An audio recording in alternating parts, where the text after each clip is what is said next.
On May 7th, 2025, officers with the Boca Raton Police Department in Florida responded to a pawn shop where a woman had attempted to purchase a Rolex Submariner valued at approximately $12,300 using a counterfeit driver's license and a credit card belonging to another person. The following analysis examines the constitutional standards governing investigative detention, Miranda compliance, and the Florida statutes under which the subject was ultimately charged. Did you guys call us?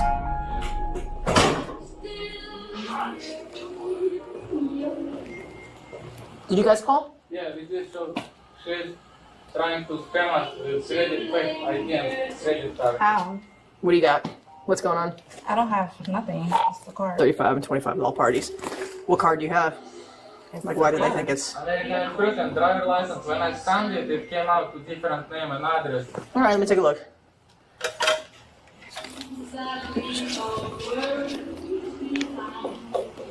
What's your name? Ma'am? What's your name? My name? Your name? Emily? Emily what? Miranda.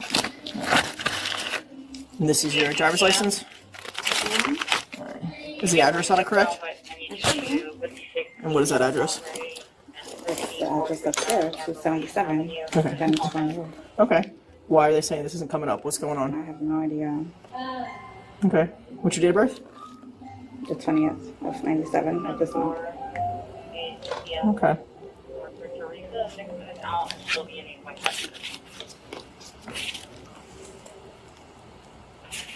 Do you have any other driver's license in any other states? No. Alright, just give me a moment to try to figure out what's going on, okay? Okay. Alright. So can I leave? Nope. 'Cause I have, No, you can't. You're being detained right now. Okay, well I have an Uber waiting for me outside. Okay, you're being detained right now. What does that mean? That means you are not free to go anywhere. Okay. Okay? 35 clear too? Do you live in Boca now? No, I'm visiting. I'm visiting. Have you been to Boca before? Okay, so if there's anything going on, you want to say it now before this comes out, or no? Okay. Hey, how's it going, guys? So what's going on? Yeah. So she came in with a plan to purchase a Rolex watch, and she tried to use a fake ID and the credit card name matching to fake ID. When I scanned the ID, came out different name and address in my system, so I figured she is trying to scam us. I think she's working with somebody, she texting to some, maybe she had like a boss on top of her. Did you give the IDs back I gave to? it to police officer. Okay, give it to them. Okay, so what was she? How much was she supposed to be purchasing It this was one? 12,300 total purchase of the Rolex watch. So she came in for 12,300. What kind of Rolex was It's it? a Rolex Submariner. What was it? A Rolex Submariner. Submariner. Submariner. Okay. And then she presented you. What kind of ID was it? It's a... Don't remember, but you're... Okay, I'll take a look at it. You don't know what state it was out of, anything like that. But you said it looked like her, but when you ran it, the address was different. Address and name was different. When I scanned it, the Okay. barcode on the back. Okay. All right, let me go take a look at it. Yep. So, for example, what is in our system, Kimberly Harrison, and the ID itself, Miranda Emily, which matching the card, Okay. and completely different address, and Okay. the IDs look weird. Okay, let me take a look at it. Was this the watch that she was supposed to be buying here? This one. That one? Okay. Ma'am, can you stay off your phone, please? Okay, well I'm letting somebody know the situation. What's that? I'm letting somebody know the situation. What's the situation though? The situation. What's that? Cops. Cops what? I don't know. I told her she's detained right now. The DL's not coming back as anything. Okay. So, ma'am, stay off your phone, okay? All right? I need you to just have a seat over here, and I need to read something to you before we talk to you, okay?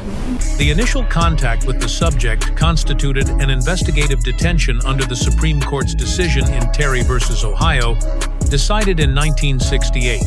This standard permits officers to briefly detain an individual when they possess reasonable, articulable suspicion that criminal activity is afoot. Here, the first-hand merchant report of a barcode and printed name mismatch on the driver's license, combined with a credit card that did not match either identity, provided more than reasonable suspicion. It approached the higher threshold of probable cause from the moment officers arrived on scene. The Miranda warning delivered in this encounter is procedurally exemplary. Under Miranda versus Arizona, decided in 1966, law enforcement must advise a suspect of the right to remain silent, the right to counsel, and the warning that statements may be used against them before any custodial interrogation. The officer confirmed the subject understood English, recited each element completely, and only then continued substantive questioning. This compliance preserves the admissibility of subsequent statements at trial.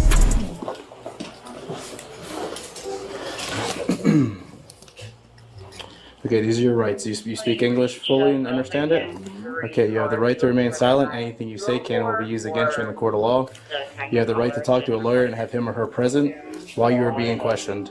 If you cannot afford to hire a lawyer, one will be appointed to represent you before any questions if you wish. You can decide at any time to exercise these rights and not answer any questions. You understand that? Okay, so what's going on? I'm here to buy a watch. Okay. So you came in to buy the Rolex watch? Yeah, that's it. Okay. I mean, so what's the process? Like, are you guys gonna like? So you're being detained right now What because does that mean? you're not free to leave.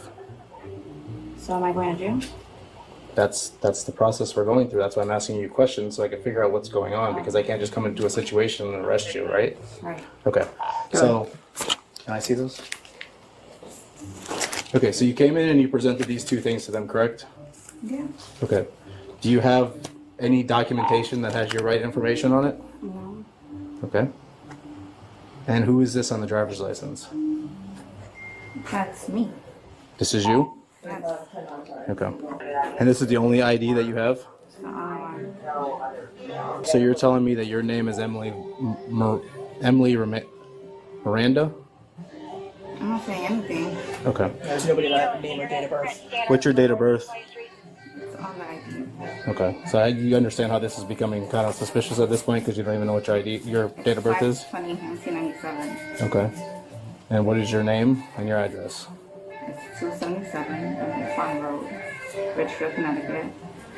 Okay. 06-877. With a available fingerprint scanner for Alpha 35. All right. Just hang out with her for a minute. I want to see what their system came back with. Okay. Nothing. No, theirs. Oh, they yeah, scanned yeah. it. Did she give you this at any time to try to purchase anything? Yes. Okay. And when you ran it, what happened? I didn't run the card. I realized that it's not when I did scan without this feature using a barcode on the ID. This- And it came up with that name that you showed me, right? Yeah. That's it. After this, I understood already. You see here. I'm sorry. I just need to take a look. Much easier if we knew exactly who you were. Because this isn't looking good right now. And if you go up to county jail as a Jane Doe, you're going to stay up there a lot longer. Okay. So what? So you guys take me to jail? Yes or no? I understand it. Well, as of right now, that's a fraudulent driver's license. Alright, so we're getting somebody with a fingerprint scanner to come get your real ID. Unless you want to tell it to me. That would make it so much easier on all of us. And you'd be cooperative, which would be much better for you. Well, can I send a text message? Nope. Here, we'll go ahead and take that then. Actually, no. Well, you're being detained. All right. And we already asked you, don't be on your phone. I'm not on my phone. I You just said, can you send text messages? I said no. Okay. And Alright, so let's not pick up your phone. Did you see some text message or didn't? All right. Thank you. Can you just leave that up in case I just need it one more time? Sure. All right. All right. Thank you. Yeah, fingerprint scanner. All right.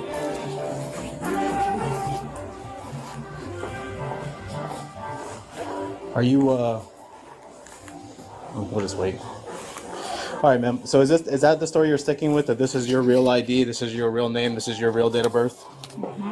Yes? I actually don't have nothing else to say. You don't have nothing else to say? No. Okay. All right, just hold that for a second. Stand up for me for a second. You're just being detained as of right now. I'm just going to put you in handcuffs, okay?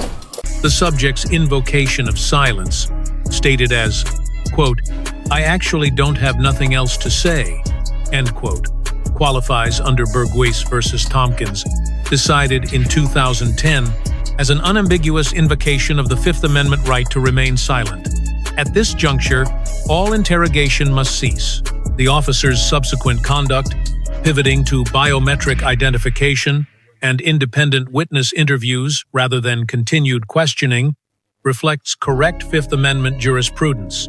The subject now faces 3 principal charges under Florida law.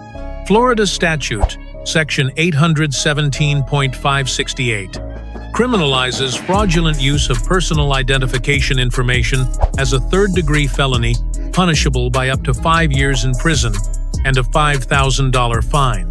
Florida statute, section 322.212, criminalizes unauthorized possession of a fraudulent driver's license, also a third-degree felony with identical maximum penalties. Florida statute section 901.36 criminalizes giving a false name to a law enforcement officer during lawful detention, a first-degree misdemeanor punishable by up to 1 year in jail and a $1,000 fine.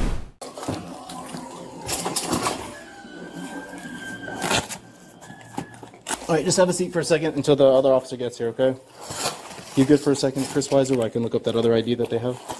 I am. All right, I'll be right back. I'll be right here. Is that the one she was trying to buy? All right, just set it aside though, so it doesn't. Just remember which one it is, just in case we need to know. Okay. I don't know if they haven't filed. We got one coming for us. Someone's coming? Motor 4. All right, we're just waiting for a few minutes, guys. All right. You said you didn't want to provide any more information to me? You see him right there? She's the guy who's sitting next to my car in the red car. Oh, okay. I didn't see. I didn't really look at every car, but it could be. Can we go talk to him? If you want. I'd love to. Yeah, he's here to help you out. Just grab the tag. Yeah.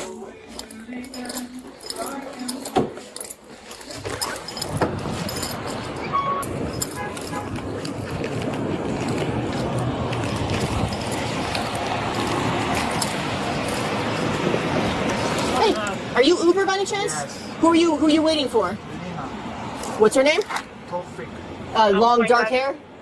Oh, the girl? Yeah. Yeah, Lena. Okay, what's the name you have for her? Here, write it down. Oh, Lena, do you have like her first and last name or her? Take a look at the 1017 and 42 zone. Yeah, who is she? Yeah, give me all the info you have if you don't mind. Lena A. Where'd she come from? Where'd you pick her up at? Which one? Yeah. Oh, you're just picking her up. Yeah. Okay. There's some problem? Yeah, she's not going to be coming with you. She'll be coming with us. All right, so I don't know how you go about that fare. But do you have any other information on her phone number or anything? Well, actually, it's just... Okay, so when you text her, you don't get any of that, like phone or anything? So I text her that she told me that just told me something that's going to do this, Okay, but it didn't have the phone number? Okay. Phone number is just the number, just... Lena A. All right, get out of here. Go pick up some more fares. Make some more money. All right, thank you. Talk to your Uber guy. Do you have your information? You want to verify it, or you want to play this game? I just said I don't have nothing. You never use it just because this name. Okay, just because, I mean, that's her name. Lena? That's the name on the Uber? I mean, like I said, you already have I'm not going to ask you any more questions because you already said you wanted to exercise your rights, but I'm just saying you already have a fraudulent ID here, so it's already going to be an arrest. Probably the credit card, too. Yeah, I'm just telling her this is the start of it. And then when the fingerprint scanner gets here and they fingerprint you, we'll figure out who you are and then we'll go from there, okay? Is that a legit Uber driver? Yeah, he gave me the... 45. What's up, man? Hey, so she presented this. They scanned it, came back to another name as well. It comes back to nothing for us, so just need to try to figure out who she is.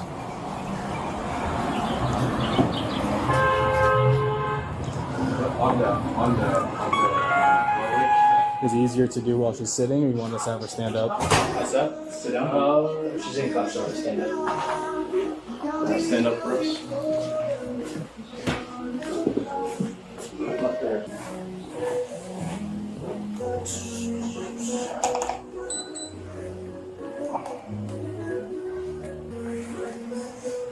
Oh, you can have a seat.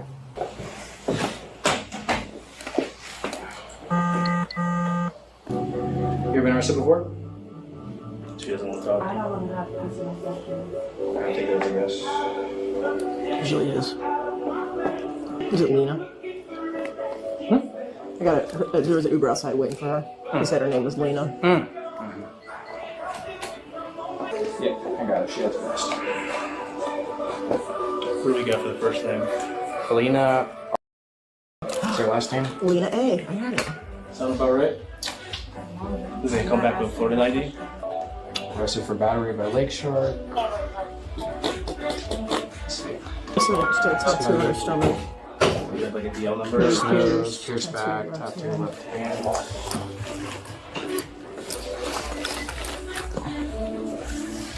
I don't know which way left is. No, that's right. No, that's left. Yeah. Is your DL number? No, there isn't going to be a picture. At least not one I can access. But Do you have a DL she number? has the scar's marked on it too. So yeah, I got her social, birthday, all that good stuff. Did you look him up on that or no? No, this is all from Falcon. So this is just information sent to the FBI. All right, you can. So do you have anything on you that's going to poke us, stick us, or anything like that we need to know about? No. All right, you are under arrest. Stand up. Step over here. Yeah.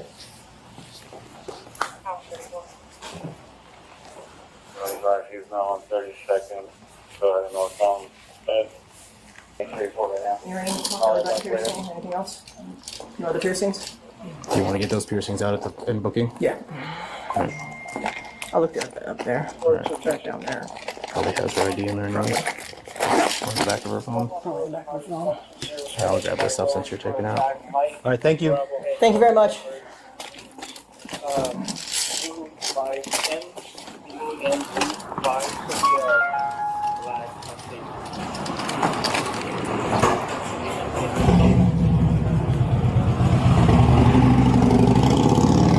Let me unlock it. I'll unlock it. Okay. I'm sorry, I had to talk loud because the motorcycle.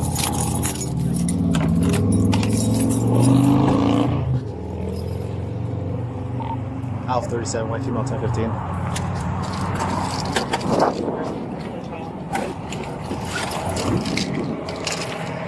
All right, you want to meet me up there? I'll meet you up there. Appreciate you. The Boca Raton Police Department officers receive a grade of A-. Their conduct demonstrated measured escalation supported by articulable facts, complete Miranda compliance, prompt cessation of interrogation upon invocation, creative use of independent investigative leads, and the application of no force beyond routine compliant handcuffing. The subject receives a grade of D-.